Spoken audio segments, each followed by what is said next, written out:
Hello, everyone, and welcome back to the Hammer Territory podcast. This is episode 202. I am your host, Brad Rowland, coming to you on a Wednesday evening, and I'm joined, as I always am, by Scott Coleman. Scott, we're recording about 2 hours earlier than expected because the Braves decided to get rained out today at the nation's capital. Well, that never happens in D.C., does it? Never, Brad. Never. Life, death, taxes. Braves getting rain delayed or rained out. You could tell me that Washington, D.C. was the rainiest place on planet Earth, and I think I'd probably believe you. It's funny, earlier today I tweeted, hey, the weather forecast tonight kind of sucks. We'll see if they play. And somebody who lives in the D.C. area was like, every single time the Braves come up here, there's terrible weather during the series, but the series is always bookended by like perfect weather days. So it's not just like anecdotal. It feels like every single time these guys go play the Nationals, it is bad weather. But, hey, hopefully when these two teams play again come September, the Braves are in a better spot and maybe the Nationals are just kind of going through the motions and kind of giving up on the season. Let us hope. And you just said it. This game has been rescheduled as part of a split doubleheader on September 16th, a long time from now. One of those times we'll look at the schedule and we'll say, why are they playing a doubleheader today? And then we'll remember that back in May, there was a rain out in the middle of the series. For those asking, in fact, somebody did ask that today. It was actually a Braves fan that lives up there, wanted to go to the game on Thursday. We're like, hey, they're going to play on Thursday. As of Wednesday night, it looks a little better than it did today. I don't know if that's going to guarantee anything. It would not shock me if there was a delay or issues on Thursday, but as of now, let's hope they play baseball because you don't want back-to-back rainouts. It's just schedule-wise, just odd. They would have been off for 3 out of 4 days. Just an odd situation. And a double header in September is not exactly ideal. God, we saw the disaster that was last year's September with the rain out against the Mets and everything. Hopefully it's not going to become a theme. I think the Braves have been relatively clean on postponements this year. I think this was maybe just the second time a game has been rained out, which is nice considering we're 2 months in and regionally the Braves are always playing in rainy areas, not a lot of domes, all of those things. But hey, it's a day off. The team just played a lot of games and maybe they'll use it to kind of recharge the batteries even more and hopefully win on Thursday night, at least split the shortened series. Yes, one more with the Nationals coming up on Thursday. We're going to take the opportunity on this particular episode to answer some mailbag questions because it's a rain out. It's a good opportunity. We have a stockpile. We asked for some more, and people were gracious enough to send those in.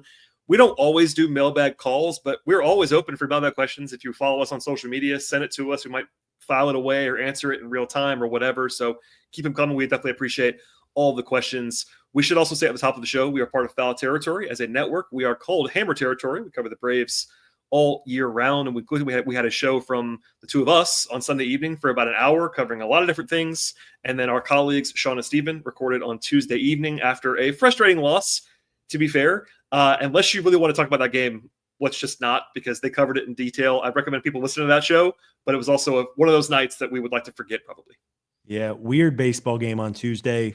7 runs in the first 2 innings, and then, for both sides, basically nothing else doing other than an insurance run late for Washington. But yeah, Tuesday night's game will not be one that we look back on in 6 months and go, do you remember that night in Washington, D.C.? That was pretty forgettable last night. One thing we did get questions about, not really a formal mailbag question, but was about Strider. Basically, I know that Steven and Sean talked about it, but we got even more. We put the call out today. I don't know if they didn't hear the show yesterday or not. But did you have any reaction to Strider not looking the sharpest in his first outing in basically a month? Like, what was your reaction to that? So I didn't think that Spencer looked particularly sharp, but it was also, I think, what was more than fair to expect for a pitcher who, let's be real. This is basically, I don't want to say ground zero for Spencer, but second start of the year. A hamstring injury is not exactly something. It's not like he just rolled an ankle and it was, he missed a month with a hamstring strain, and Spencer's not a big guy. He uses every single ounce of his lower body strength to deliver the ball the way he does. Velocity, a little bit of a concern. I know that was all everybody was talking about last night, but again, only second start of the year, first start in a month. He missed all of last season. So really, the last time Spencer Strider was throwing competitive pitches regularly was September and October of 2023. That's a long time ago, Brad, 19 months ago. So I think my take on Strider, let's see how the next month goes. If Spencer's velocity is still in the low mid 90s at the end of games a month from now, then I think it's time to really kind of panic. But I know Spencer didn't have Tommy John surgery, but he had a similar procedure. This is generally pretty common for pitchers coming back. And I think it's just a matter of building up strength and really just having confidence in his elbow and his hamstring to feel like he can really let loose out there. Yeah, and he did sit. He actually ended up averaging 95 with the fastball, which is below where you want him to be for sure. But if you just followed the discourse, it was like he was throwing 89, and he wasn't. He was throwing 95. It's like he can live there. There's a debate to be had, and we want to see more data about like what that looks like long term. I am not particularly alarmed, as you are not either. The choice went because he struggled and because they lost the game. People were loudly wondering, should he have gone? Had a rehab start? Should Bryce Elder throw in the game? Whatever. I thought it was a little bit overblown. Again, like he wasn't a disaster. They were in the game. They were competitive in the game. They didn't lose 10-0. He wasn't perfect, but I want to see 3 starts of Strider before I really think about much of anything. No, look, if his next turn is a disaster, obviously you get a little bit more concerned and incrementally so. But for now, it's just me like kind of shrugging more than anything because of the talent level that he has and also the competitor he is. I know Sean Steve talks about it a lot. Like his quotes after the game, he knows, man. Like this is a guy he's a pretty buttoned up fellow. He's not going to be sugarcoating anything, and he wasn't happy, and neither was the team, I'm sure. But it's just one outing. Nobody on the planet wants Spencer Strider to be more successful than Spencer Strider does. He is a competitor in the greatest of ways. I think, honestly, I like that. I thought his candid comments after the game about, hey, I kind of sucked tonight, and we sent down Bryce Elder, who had been throwing the ball well, for me to make a start, and I need to be better. And if folks missed those, I know the video clips were circulating of Spencer's comments, worth watching. But yeah, let's see, mid-June. If we're at mid-June and he's still struggling, then I think we can have a different conversation. But give it a couple more starts, let him ramp up, and we'll see where he is at. With Strider on one side of things, the guy who had returned, let us discuss Ronald Acuña Jr., who's not quite back yet, but he is also part of our inaugural Arena Club Spotlight segment.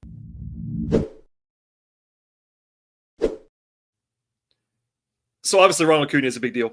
Not a huge surprise. We wouldn't be talking about most guys doing rehab assignments in the first segment of a podcast, but he's a big deal. He did play today. Gwinnett's on the road. He went with them. There's a little bit of cold water that I know it was discussed a little bit last night too. Like Alex kind of gave a probably not Friday night kind of thing when I think a lot of us were hoping for Friday, even some buzz, some reporting-ish about Friday night as a target for Ronnie. It is interesting, however, that it's he looked good today again. Like he stretched, he looked out a double. He's hitting the ball very well. His OPS is like 1,500 in Gwinnett. That's not a huge surprise. But the big obstacle for Ronnie is basically, can he play a full game or 2 or 3 in the outfield? And I think, I didn't watch this. I was at work today. By the box score, he didn't come out of the game. So I'm assuming he played all 9 innings in the outfield, and that is the first time that's happened. So that would be a nice step forward. Yeah, that's a nice little box to check in Ronald's recovery. We'll see what Thursday holds. And then I think the first time the Braves have a decision to make is potentially Friday. Now, if you believe what Alex Anthopoulos said on local radio a couple days ago, Alex poured a whole bunch of cold water on Ronald being back. He didn't rule it out, but he wasn't exactly saying, yeah, buy your tickets now, Ronald's coming back. But we also know that Alex is not exactly the most truthful and forthcoming. And frankly, things might actually change between, I think, Monday morning when he had that radio interview and Friday night when the Braves are back home against the Padres. But yeah, 9 innings defensively. Ronald continues to really hit the ball. I mean, he's close to ready, and we'll see what the Braves and the medical staff ultimately decide. But even if it's not this weekend, I would sure think within the next 7-8 days would almost certainly, I think Ronald will be back. Yeah, Gwinnett's on the road for a while longer. They play again on Thursday. We'll see if he's in the lineup on Thursday. As we're talking, it's Wednesday night. But yeah, there isn't a whole lot he has to prove at the plate. By all accounts, like he's ready to go as a hitter. It's just everything else. And I know that's frustrating for Braves fans. I do understand that. The inkling, especially on a night like Tuesday when they fail to score after a little bit of an early flourish, everyone kind of ramps up the intensity and the anchor level to say, why isn't running back? I'm not always an appeal to authority person, Scott, but on this one, I will say if the doctors and trainers think that he was ready to go in the majors right now, he'd be in the majors. Yeah. That'd be my guess. So if he needs another week, we'll have to wait another week. That's kind of where I am right now. Have to be careful. I mean, dear God, let's hope that Ronald's knees are fine. Another re-injury would be devastating. And if that means that you have to give him a few extra reps and really build up strength and have him play 9 innings in the outfield a couple of times and keep on having appearances in the batter's box and everything you need to do.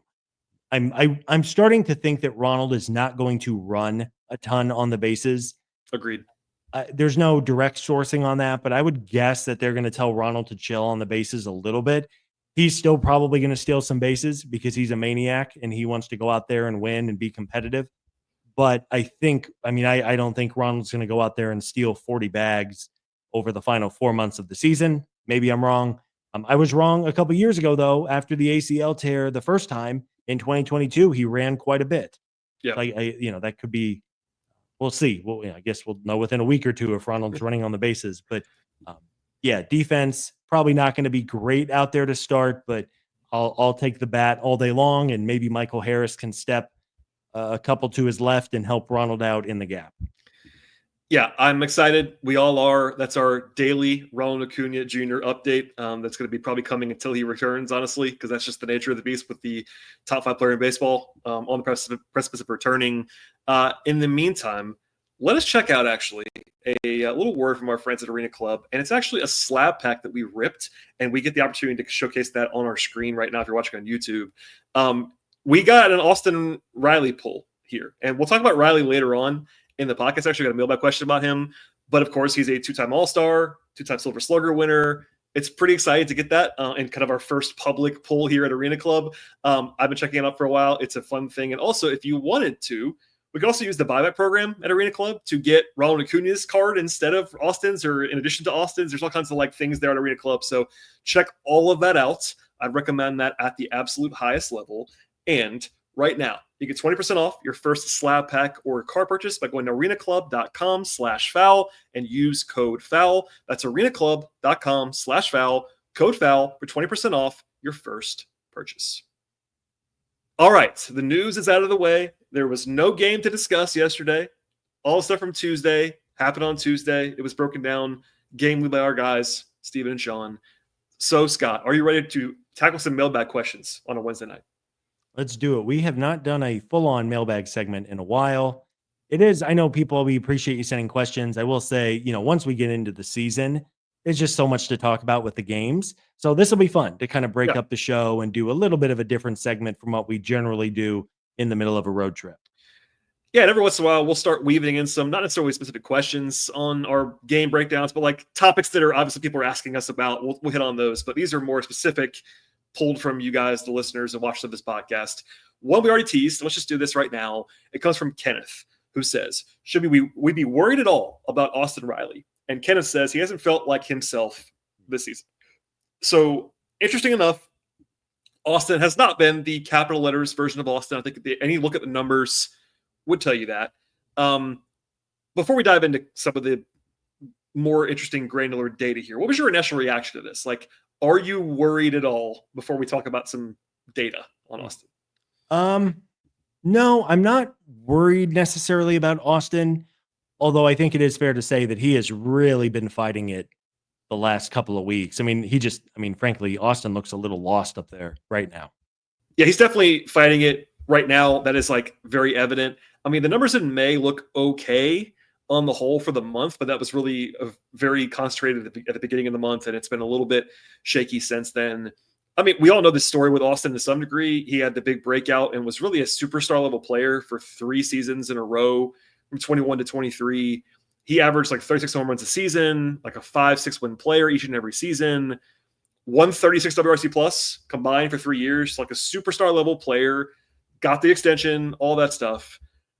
The last 2 years combined, the numbers are fine. They're good. They're not superstar good, and they're kind of a step down for him. And you could say, and I think rightly you would want to say, He got hurt last year in the middle of a hot streak. He actually was playing much better. Maybe that continues. You don't know that for sure, but like he got hurt. And over the last basically year and a half, he's played about a full season's worth of games. Last year played like 110. This year 48. That's one full season, and he has 27 home runs.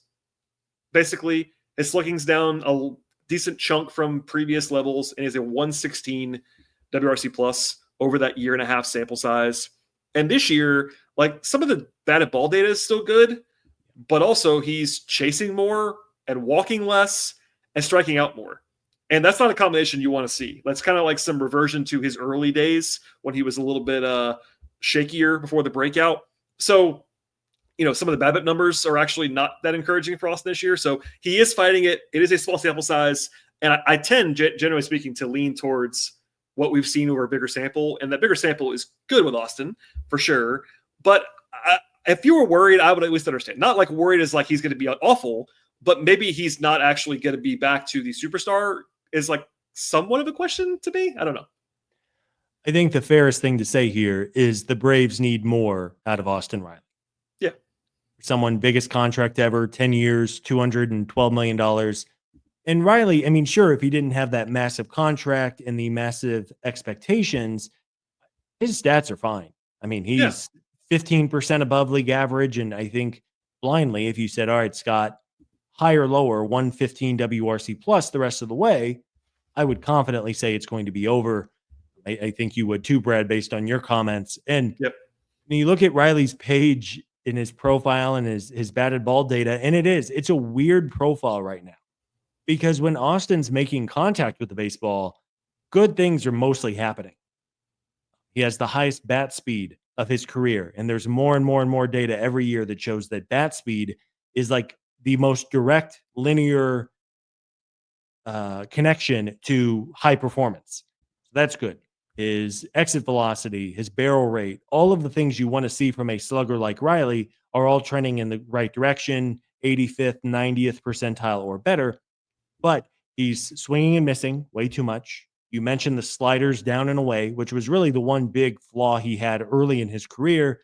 So I don't know. Maybe it's mechanical. Maybe it's mental. Maybe it's just a bad stretch of games, because we have certainly seen when Austin Riley is hot, he can make up a lot of ground in a hurry. But every night it feels like Austin is coming up with a chance to drive in runs. And for the most part, he just hasn't been the Austin Riley that we expect and the Braves frankly need if they're going to keep winning games and get back into the playoffs. Yeah, last 2 weeks he has a 632 OPS, slugging like 300 in that sample. Like that's not very good. It's only 2 weeks, but it is what it is. It's kind of cold right now. The one thing I will note, and maybe this is actually optimistic if you want to frame it in a positive light, his infield fly ball rate is like sky high this year. A lot of pop-ups, and that might be just like a small mechanical thing. Like if you're still hitting the ball hard, that's one of those things. Like when you're in a slump, you're barely missing, and like maybe one good batting practice session or whatever, one good cage session, you fix something like that. Like I think he's always been a hot and cold hitter. I mean, something we should talk about at some point here is that he tends to heat up later in the season. You look at his career, like month by month splits. His best month is July. His second best month is August. So like he's more of a second half hitter than the first half hitter, and he's always been streaky. Like he'll go crazy, like you said before. Like 2 weeks he'll be kind of in the ether, and then suddenly he'll just go nuts for a month. So one of these hot streaks, and everything looks totally fine for Riley, which is why I'm not terribly worried. We definitely agree though. Like and this is not just him. I mean, this is the case for Olsen. This has been the case for Ozuna at times this year. The Braves can't afford, with the way their lineup has been looking, sans Acuña, sans Profar even, like some of the guys they have in the lineup every day, the stars need to be stars, or the offense doesn't work the same way. And Riley is case number one, maybe, of that. And just two very recent examples with Riley and just kind of what he's fighting right now. On Sunday against Brian Bayo, the Braves had 2 runners on, and Bayo threw an 85 mile an hour cement mixing slider middle. And even in real time, I was like, how did Riley not destroy that ball and send it over the green monster in left field? He ended up fouling it off. And then on Tuesday night against Mitchell Parker, Parker left a belt high 84 mile an hour curveball. And it wasn't necessarily right in the middle of the plate, but that is the sweet spot for a right-handed hitter. felt high. Riley should have barreled that ball into the gap or over the fence, and he swung and missed on a relative meatball. I think those 2 plate appearances are kind of summary of Austin right now. I really do think he's going to figure it out. But it's been a weird, frankly, for the whole team, it's been a weird 2 months so far. And I think Austin is maybe the poster child of the results haven't been terrible, but they should be a lot better than what we've seen so far. Yeah, so I guess on the whole here, should you be worried? I would say no, but also there's a little bit. If you want to see what you want to see here, you can probably find it. That was hysterical, Scott. I'm sorry. A bird just flew into my window and scared the jeez, holy cow. That was a good censor job by you as well. This is all staying in the podcast for the record. This is all staying in. Anyway, that was a fun little detour on the podcast. Scott was terrified on the camera, but Austin Riley still good. Hopefully he's going to be better than he's been so far. That's kind of a good synopsis on that one. Scott, you need to check out this Rhoback hoodie I have. It's 85 plus degrees here in Florida. Look, lightweight, feels great, cool colors, perfect for those hot Florida days. I agree, AJ. Color looks fire. And you can get your own sweatshirt, polo, hoodie. Go check out Rowback. And if you do and you're a first-time customer, Rhoback.com using the code FOUL gets you 20% off your first purchase. RHOBACK.com, code FOUL. Get after it, FT fam. This is going to be a quick one, I think, but let's just answer it real quick here from Cecil, who says, who will end the season with more plate appearances, Eli White or Alex Verdugo? And the question, I think, is here because they almost are exactly the same right now. So far, as we're talking on Wednesday night, White has 121 plate appearances this year. Verdugo has 118. Verdugo's actually played more than White since he got here because Verdugo, of course, was a late addition to the roster. White's been much better than Verdugo this year. But I think one of the reasons why this is coming up is not only Ronnie coming back, which takes away one of the corner outfield spots, which they've been basically occupying most nights. It's been Verdugo and White in some form, other than these Stuart Fairchild experiments that we've seen. But I mean, Profar's coming back too at some point. Like within about 6 weeks, you're supposed to have Acuña and Profar back in about 6 weeks here, which means no more starting spots. That means pinch hit duty or pinch run duty or whatever. So what do you think? Because obviously Verdugo's a much more famous player, bigger name, but White's been better and has maybe more ancillary skills. What do you think? Yeah, I think for exactly that reason, I would lean towards Eli White getting more plate appearances than Verdugo. Now, Verdugo has the advantage of being left-handed.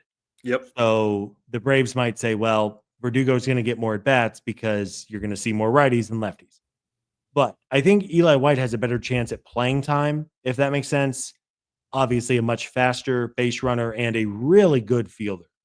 I think that's kind of one of the more under-the-radar stories that we've seen these first 2 months. Everybody knows the offensive impact that Eli White has had, but his defense is really impressive. He was flying around Fenway Park over the weekend, which is a tough park to field, especially in right field because of some of the weird dimensions over there. So it's kind of a tough one because I do think Verdugo is going to be the primary left-handed pinch hitter off the bench. But, I mean, but they got Drake Baldwin too. So if Baldwin's not playing, I think, and then let me ask you this, Brad. This was not a mailbag question. Do you think that Profar comes back and plays every single day, no questions asked?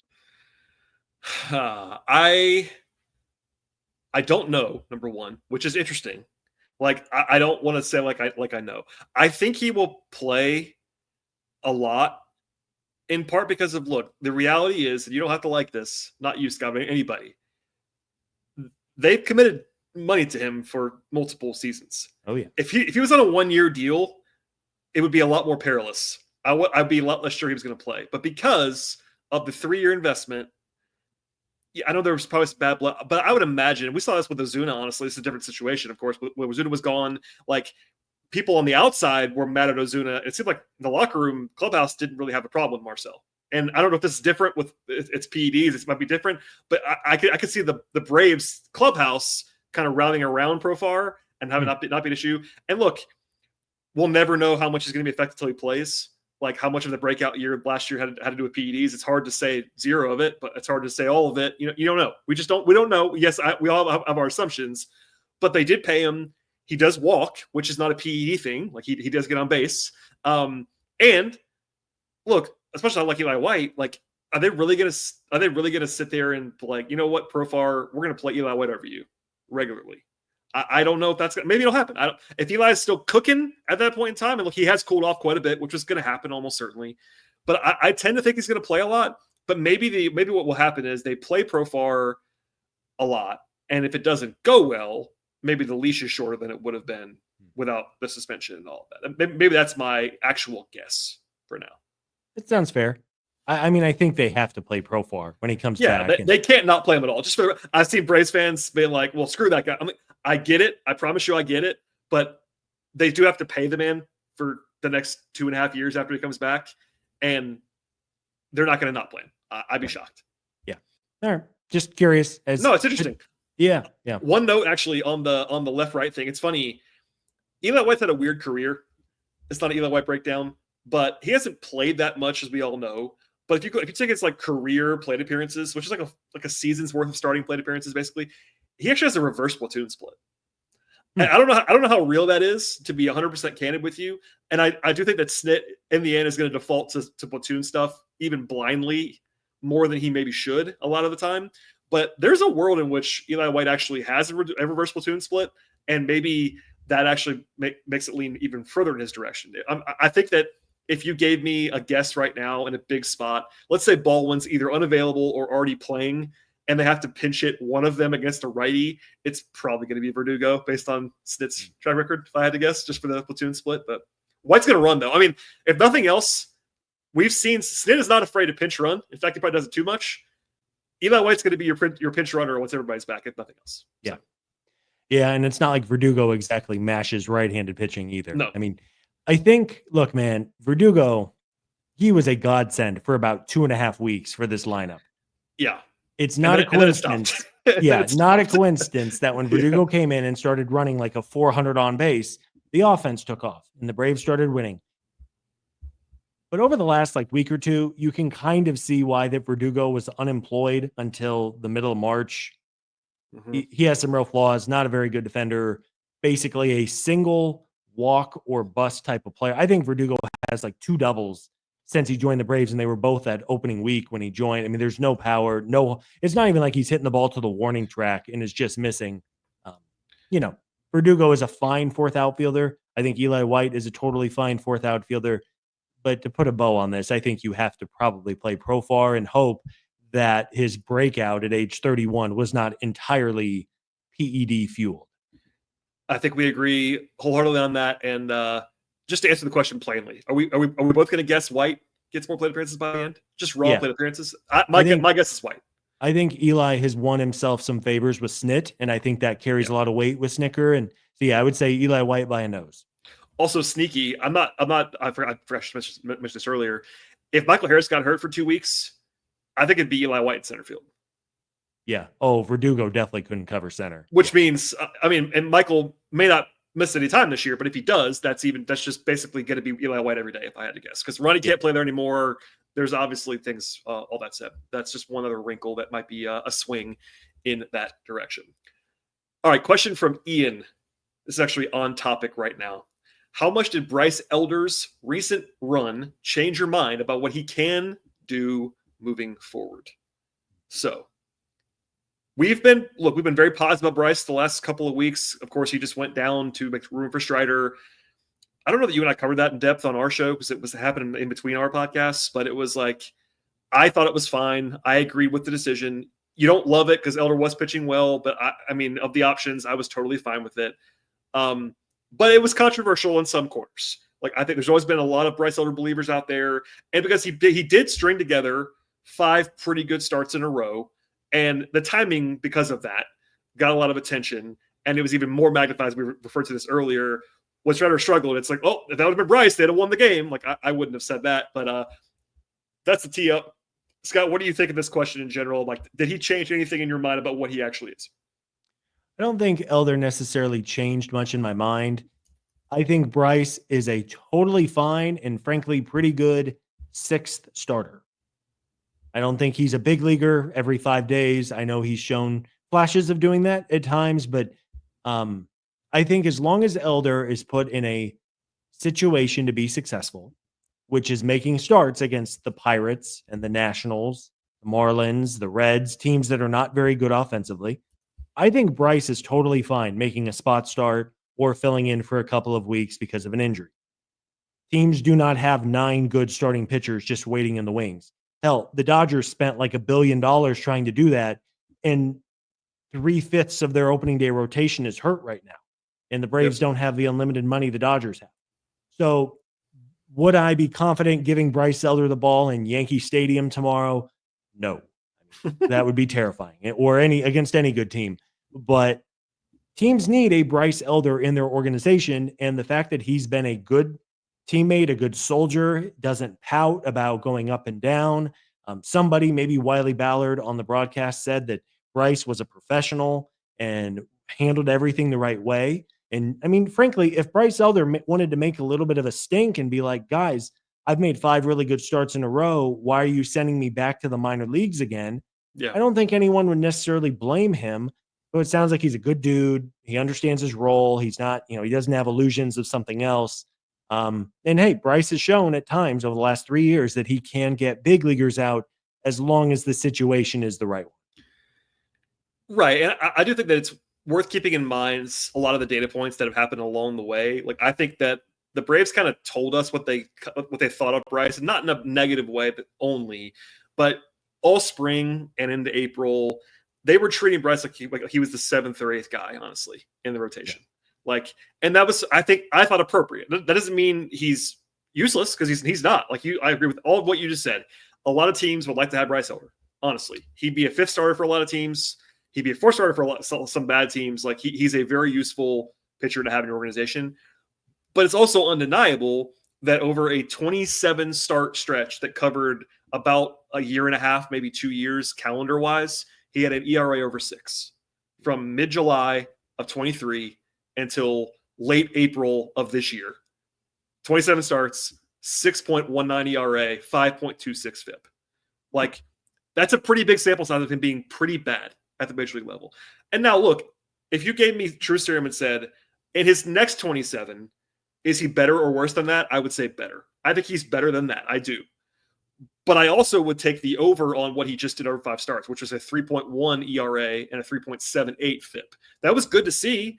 But to your point, he only faced one good offense in those 5 starts. It was the Dodgers. It was honestly, he was great in that game. I was really impressed by that start. But the other 4 starts came against Washington, Pittsburgh, Colorado, and St. Louis. That's part of this. So all told, I wasn't offended that he went down. I think that it changed my mind. Maybe it bolstered me and reminded me a little of that he's not just awful. I never thought he was awful, just to be fair, but I'm just using that language flippantly. Maybe we were a little bit too low on him at times on the podcast. I'll raise my hand and say that.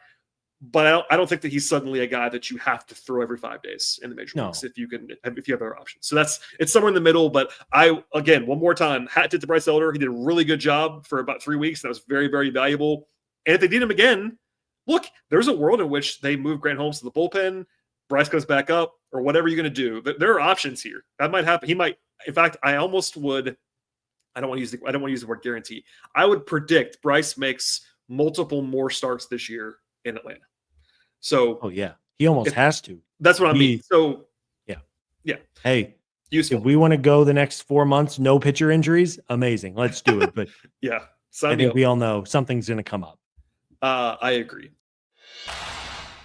I just want to say, before Arena Club, if you were trying to very actively buy, sell, trade, it was very complicated and used a lot of mail that was unnecessary. Yeah, I didn't even know how to do it, but I'm glad we have Arena Club now because it's a one-stop shop for everything card related. It is, and right now you can get 20% off your first slab pack or your first card purchase by going to arenaclub.com/FOUL. Use code FOUL. If you're a collector, you've got to check out Arena Club. Go get after it. Okay, Scott, in an effort to not go super duper long here, we'll do at least one more, maybe 2 more. I'll let you decide. But one that we wanted to talk about a little bit that we talked about briefly before we started recording comes from Turner, who says, would you move Michael Harris to the 9 hole when Acuña comes back? And Turner also says he thrived while there before and had the protection of the top of the lineup behind him. So interesting hypothetical here. Michael has been better lately, though not great lately still, but better, showing more signs, taking more walks, like approach has been better. But the numbers for the season are pretty rough. And all I'll say to tee you up, Scott, is that if you look at just the splits in his career, Harris's best numbers are in the 9 hole. I don't know if that matters. I really don't, but that is just the cold, hard data. His best batting order slot is number 9. So what do you make of this? It's an interesting idea. So Michael Harris to the 9 spot. There has been some recent data, and I'm blanking on the baseball writer who was talking about it, but some recent data that you actually want the worst hitter in your lineup to bat 7th in terms of run optimization. And that you actually do want a pretty solid hitter batting 9th because, again, conventional wisdom, your 9th hitter is only your 9th hitter until then your leadoff hitter, your 2nd hitter, your 3rd hitter. So the idea of getting Michael Harris some real protection with Ronald Acuña Jr. then batting leadoff is interesting. If Michael Harris can keep improving and up that walk rate, then you get him on base with his speed ahead of Acuña and Riley and Olsen and Ozuna and the catchers. So that's interesting. But there's also a part of me then that knows that you're voluntarily going to be giving Nick Allen more plate appearances every night than Michael Harris. I don't know. There's probably pros and cons to both, but I think it's at least interesting and not totally far-fetched. And if the Braves want to try it when Acuña comes back, then sure. But if they also just want to leave Mike in the 6th spot or the 7th spot, then that'd be fine too. Yeah, I tend to agree with you. The theory of the offense when Ronnie comes back is that the only bad hitter on paper in your brain is Nick Allen. And so that's the one spot you're worried about. Where do you want Nick Allen hitting? It's not, honestly, that's almost more of the question than where you want Michael Harris hitting. As funny as that sounds, like if you are prone to if the Braves analytical staff or their front office believes what you just laid out, and that maybe if they agree with that and said your worst hitter should be hitting 7th or 8th instead of 9th, Nick Allen is in the worst, whatever the worst spot is where Nick Allen should be hitting. Due respect to Nick Allen, we're all enjoying the Nick Allen experience defensively. He's done a great job this year. He can't hit. I'm sorry, everybody. He can't hit. But it's fine. That's the whole theory of this team is you're going to have one bad hitter, and it's supposed to be Nick Allen. If Michael's comfortable in that spot, he's had the most career plate appearances, not just the numbers, like unsuccessful. He actually has the most career plate appearances in his career at any spot at 9th. So if he likes that, if Snit likes that, I don't mind it at all. Doesn't bother me. I am prone to believing, honestly, that this is not that big of a deal in any direction. Yeah. So if they want to try it and it works, one thing I will say about Snit, if something's working, he'll leave it. He'll just leave it. Absolutely. So if they try it and it works, that's going to be it for a while, which is fine with me. Was it last year or the year before when Matt Olson was kind of in a funk and then he either moved from 4th to 2nd or 2nd to 4th? I can't remember which way, or 3rd. He moved his batting order spot. And then Matt Olson went on a tear. And everyone was like, oh, it's because he's batting in this spot now. Which it's not. It's just not. I'm sorry, it's not. I mean, in reality, it's probably a mixture of baseball. And it was learned later that Matt Olson said that Marcell Ozuna noticed something with his hand placement. Matt moved some around some mechanics, and then he went on a tear the rest of the way. Hey, maybe Marcell can find something wrong because we could use MVP level Matt Olson as he was 2 years ago. So, yeah, I mean, if you could simulate 162 games with different lineups, awesome. Of course, teams would do it, but obviously you can't do it. Hey, if you're telling me at some point in the next couple of weeks, Snit throws a lineup out there with Michael Harris batting 9th behind Acuña, or I guess ahead of Acuña in that situation, sure. And if the Braves score 2 runs that night, we will never see that lineup again. And if they score 8 runs that night, that's probably going to be the lineup until August. Yeah, as much as I don't really care that much about lineup stuff, I care about some stuff. Like you don't want to have bad hitters in the 2 hole, like that used to happen, the Daniel Castro thing that we yelled about for years. Oh man, long ago. That's most of the like crazy stuff doesn't happen anymore. That's the reality. Like we used to do a lot more lineup construction stuff on this podcast, honestly, like 8 or 9 years ago on our old show. But like generally speaking, teams don't do insane things anymore with their lineup. Yeah. And I don't think that Nick Allen hitting 8th and Harris hitting 9th would be insane. I think it'd be totally reasonable given what Michael's not done so far. Try it if you want to. And also, if they don't, I won't really care either, to be honest with you. All right, last one here, Scott, before we go crazy long on this podcast, comes from Ron, who says, I realize the Braves have played better, but how much are you worried about missing the playoffs? Every time I look at the standings, I get queasy about the Mets and the Phillies. And hey, that's a reasonable thing to get worried about because the Mets have just lost 3 games in a row as we're talking, but they've been really, really good. And the Phillies are 30-18. So, like, the Braves are in a division right now. And look, it's been so early that we haven't talked about this much, but they are 2 of the top 3 teams in the National League right now, the Phillies and the Mets. And that does matter in pursuit of the division title, all that stuff. But the question was about the playoffs, to be fair. We also got a related question that I'll throw to you before we answer this one. It came from, quote, depressed Braves fan on Twitter, which made me laugh. And basically, the question was, if 1 was a bottom feeder and 10 was a World Series like favorite / contender, where would you rate the Braves right now? So these are kind of the same question in some respects. It's like, basically, Scott, how good are the Braves? Like, where's your confidence level? Like, it's been 48 games of 24-24, 30% of the season's over. How are we feeling, big picture? So, all right. So Fangraphs is at 67% to make the postseason right now. So 2 out of 3. Yep. I would lean on the over side of that. I'd probably say more like 70, 75%. I think the fact that this team has been a 500 team with no Acuña, basically no Strider, no Lopez, no Profar. Man, I have to think that when you get Acuña back, and I really do believe Strider's going to be better, I think that's really going to give them a boost. I think the Mets and the Phillies are good, but they are hardly uncatchable, and neither team has put a ton of distance between themselves and the Braves. Last time I looked, I think it was a 5-game deficit in the East, and the Braves have only played the Phillies 3 times, and they have not played the Mets yet. So there's still so much baseball to be played. There are still things I really worry about with this team. Is it a perfect team? No. Frankly, this is probably the worst team we have seen since 2018. Is that fair? At least to start. I mean, 2021, that first half was so frustrating.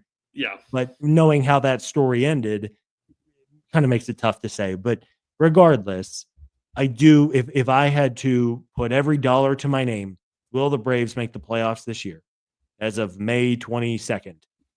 Yes, I would say yes. They might be a wild card, but that truly means nothing. We know, just get into the dance, get hot for a month, see what happens.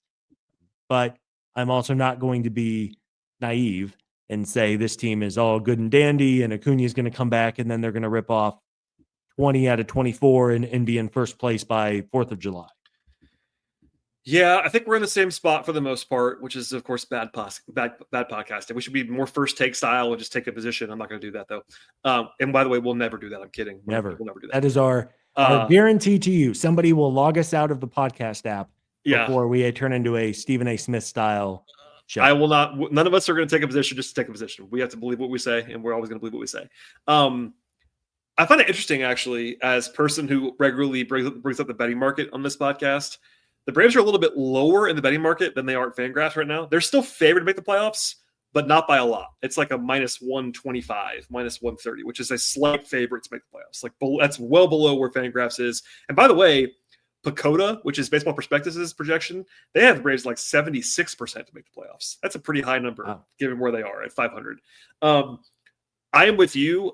I believe the Braves are going to make the playoffs still. There has not been a day this season that I thought they wouldn't, which makes me maybe an outlier because I know they were 5-13, they were 0-7.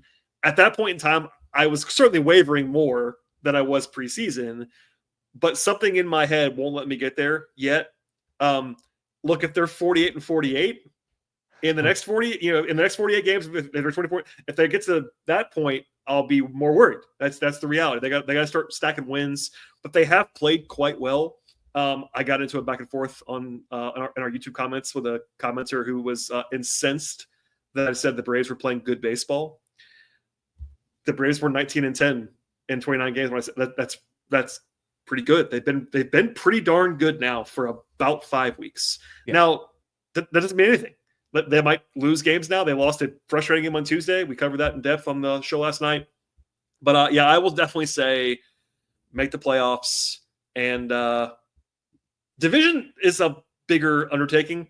I would not pick the Braves to win the division right now, just to be very clear. Now, and the only reason I'm saying that is because of the deficit they have right now. Like, I don't think that they're any worse still at this moment than the Phillies and the Mets, but they are 6 games behind the Phillies, and that's a meaningful difference after 30% of the season. So I wouldn't pick them to win the division right now. They definitely can, but I would, with some confidence, say playoffs, yes. Yeah, it's man, I am thankful after that 5-13 start. We did that podcast after the Blue Jays lost. I was like, Brad, I don't know. Like, I really don't know. We were wavering for sure. I understand. Since then, they have a top 3 record in baseball, best record in the NL, or close to it. So they've done a good job making up ground. And the fact that when you look at the standings, 24-24, you're not going to call home, tell grandma about it. But whenever you start out so poorly, like they did, it's going to take a while, like a considerable while to get out of this hole and not just be above 500, but get to 5 above, 10 above, 15 above, which is ultimately what they're going to need to do if they want to get into the postseason mix. Absolutely. And look, the journey continues / begins anew on Thursday after the rainout today. So hopefully this got you through a little bit of the rainout blues on a Wednesday night into Thursday. We'll have more coming up later on this week. It is Smith Shawver against Trevor Williams on Thursday. The Braves and Nats both pushed back their starters. It was supposed to be the big showdown between Chris Sale and Mackenzie Gore on Thursday. Not getting that anymore, but I was glad once the Braves pushed Sale back that the Nationals also pushed Gore back because Gore's their best pitcher. So that worked out okay for the Braves. It's a rematch of what we saw about a week ago when the Braves beat the Nationals in the same matchup with Smith Shawver pitching well. He's been great lately, so hopefully that continues on Thursday. Also, it's a little bit weird that it's a night game on getaway day. Usually that's an afternoon game, but better for the watching public, probably for me, honestly, to watch the game in more depth on Thursday night. So anything you're looking for on that one, Scott? And if not, let us sign off on this Wednesday night. I am looking for no rain. Please, please let the rain god know. No rain. For podcast sake, too. Yeah, no rain between 6:30 and 10 o'clock tomorrow night. But yeah, let's get the game in. Let's not do a lengthy rain delay, especially having to then travel back to home to Atlanta to play the Padres, who are a good team. Let's get the game in. Let's get a win. Trevor Williams is not good at all. He's been around forever, and the Braves should be able to hit him pretty hard. They got to Williams last week in a rematch of these two pitchers, and let's get a win and get back home for a little bit and get the vibes back in the right direction. Co-sign that, Scott. I appreciate you being here with me. Rain or shine, I mean, truly, we are always a rain or shine podcast, but we're like, you know what? We're doing the show anyway. Mailbag questions. We were already planning to record, so here we are earlier than usual on a Wednesday evening. Please subscribe to this show anywhere you find your podcasts: Apple, Spotify, YouTube, Podbean. Pick your favorite podcast player of choice. We're there. If you're an audio listener, smash subscribe on YouTube. If you're a YouTube watcher, subscribe on Apple or Spotify as well. Follow Scott if you want to at ScottColeman55 on social media. He's a wonderful follow. I will provide an update on the maybe dead bird that ran into my window midway through the show. It was loud. I don't know what happened to that poor bird. Maybe he's just knocked out, but damn, that was wild. Anyway. It's a podcast moment for all time. Yeah, it was fun to talk with you as always. Follow Scott. If you want to follow me, I'm at BT Rowland. Our show is at Hammer Territory on Twitter, Facebook, Instagram, etc. And again, one more time, subscribe. And look, I'm sure you have a Braves fan or 12 in your life. Tell them about the podcast. Maybe they'll hate it. That's definitely possible. I promise you it's possible. But hey, have them give it a chance. That's all we're asking. Help us to spread the word on social media, texts, emails, whatever it is in your life. Share the podcast. We definitely appreciate everyone listening to the show. As always, we'll have more to come later on this week, and we'll see everybody next time.